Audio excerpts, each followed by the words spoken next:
Close your eyes and watch your breath, all the way in, all the way out. Breathe in a way that feels good for the body. And keep watch over your mind to make sure that it stays here. This is one of the ways the Buddha says you make the day an auspicious day. The day is made auspicious not because of the date on the calendar or because of the stars or any omens. It's made auspicious by the fact that you're doing something good. So any day can become an auspicious day when you make up your mind you're going to do something good. Like right now, you're going to get some control over your mind. You don't have to worry about the future, pin your hopes in the future. You don't have to be nostalgic about the past. Realize that there are good things you can do right here, right now.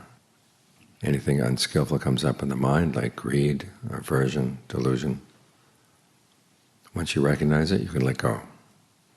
As for skillful things, you try to give rise to them.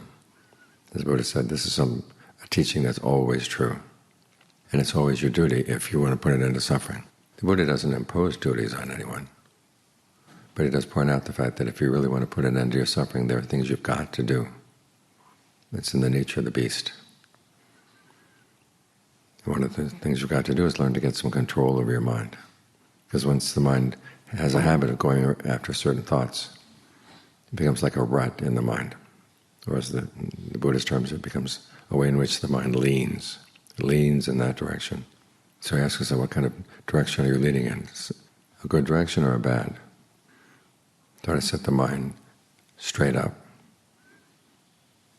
Very clear about what's happening, very clear about what should be done about what's happening inside. That's where your primary duty is. We say we suffer because of things outside in the world, but the real suffering is what comes from our own minds. The events in the world may be good or bad, but we don't have to suffer from them if we're skillful. That means having some control over the mind. So this is how you make the day an auspicious day. Get some control over your mind. So you point it in the right direction. Direction you know that will lead to less suffering for yourself, less suffering for the people around you. That way today can be an auspicious day, every day can be an auspicious day, because you're doing auspicious things.